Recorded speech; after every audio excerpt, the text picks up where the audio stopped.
Hello and welcome to Miniature Adventures. I'm Big Lee, and today we're going to talk about getting started researching new projects. So once again I'm responding to a subscriber question gathered from my call to arms last month, and this week's question is from Steve Harbour, and he says, as a newbie to historicals, I'd like to know your process for researching new projects. So individual methodologies will be very subjective and will therefore be enormously different depending on who you ask. And as usual, I tried to give a very brief explanation of my process in the comments at the time, but today's video is going to expand on that just a little bit. Before I start, I just wanted to say that as this video goes out, I am at Partisan. It's a bit late to say let's meet up, but I will be wearing my usual shirt. So if you see me, please say hello. And I'm hoping to have a great show and a video up hopefully by the middle of next week. Cross fingers. So my original response to Steve's question was a bit short, but in essence it was: get an Osprey book for the period to get an overview, springboard to other books on the period, watch documentaries and broaden your understanding, and if a rule system is identified, study that. A really simplified version, and definitely the makings of a bigger video.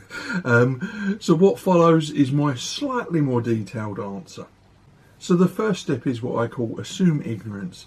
The best place to start, I think, is to pretend you know absolutely nothing about a period, even if you do already know a little bit. I mean, let's face it, most of us will know a little bit about the period because it's what attracted us to it in the first place. But you need to assume you know nothing. You know, don't take anything for granted. Start from a clean slate. Start from basic principles. And for me, that means finding a really good overview book to get an overview of a period, whether that's, you know, the broad sweep of the history, the battles that were involved, the politics and so on, and the implications and, you know, the outcomes of it all. It should set a framework for you to build on, and more importantly, it should lead you to other sources. And for me, that I usually end up starting these days with a good Osprey guide or two.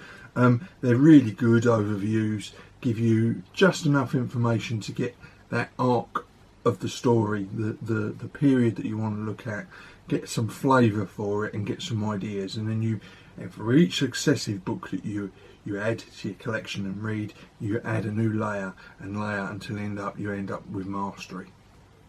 So as suggested there, the next step is to do more of the same. Find more books. I nearly always end up flicking to the bibliography in the Osprey guides and have a look at the books that they've used and that they reference. There will always be a few really good reference works for the period that you want to look at, so that's the next step. And as I said a moment ago, it's all about building up layers of understanding until in the end you end up with a degree of mastery over the subject. You know what you're talking about, you know, bits of information from different books overlaps, and you build up that fine detailed granular picture of the period that you want to look at.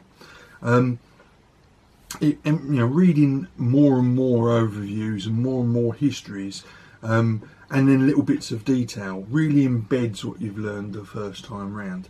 You know, and as I said, the more you read, the greater your mastery of the subject, and then the real research can happen. But I'll come back to that in a moment. But for now, you know enough by this stage to play the period and be able to amend the rules, or even begin writing your own. Now, I've said this before in other videos. If I can remember where, I'll try and put a link up here, but you know, don't ignore other sources of information. TV documentaries, films, YouTube videos, museum collections, anything that you can get your hand on. It's all adding to that layering, that building up of mastery of an understanding of a subject. You know, go down little rabbit holes and investigate particular regiments or particular battles. It all adds to that overall patchwork that melds together to form mastery of a subject. You know, and don't overlook inspiration from fellow gamers. You know, check out their blogs and their vlogs, specialist Facebook groups, forums.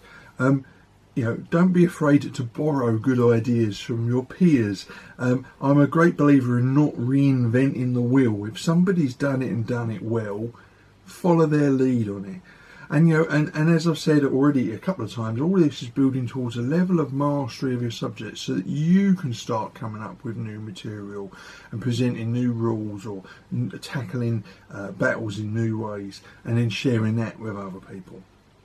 Now, we all like to think that we're historians, but let's face it, most of us actually aren't. There are a few amongst us, but most of us aren't. And it's not until you have primary sources in your hands that you can say that you're really stretching into the realms of being a genuine historian. And not everyone has the facility to do this. It requires special skills, it requires resources, it also requires you being in the right location. If you live on the opposite side of the planet to all of the primary sources, getting your hands on them, even digital copies, can be difficult. And access to archives may be limited to certain people, or it may be costly to access. So maybe just for the real experts, there's nothing. It's something to aspire to. But I don't think. Like I say, we all like to think that we're historians, but don't beat yourself up if you can't get your hands on primary sources. Reading other books on the subject and accessing as many other fields of information as you can to do with a period or a set of battles or whatever it is that whatever section you're looking at. That will build up your mastery of it, and okay, you may not be getting your hands on the mud covered original sources, but that's for the real historians, and don't beat yourself up too much about it. If you have a passion for a particular period and you aren't a War Games butterfly like me, then maybe it's something you can aspire to. So, having described my rather amateur methodology, how do you tackle researching a new project? In particular, I'd love to hear from some real historians, because I know there are some of you out there who do this for a living. Is there a patented research technique that we could all use, that we could all learn from? As usual, I'd love to hear what you think, and please join the conversation in the comments below or over on my blog, Big Lee's Miniature Adventures. So if you enjoyed the video, please like, subscribe and share. And of course, if you want to keep up to date with weekly content from this channel, please tap the bell notification icon. So until next week, stay safe, keep gaming, and of course, keep rolling high.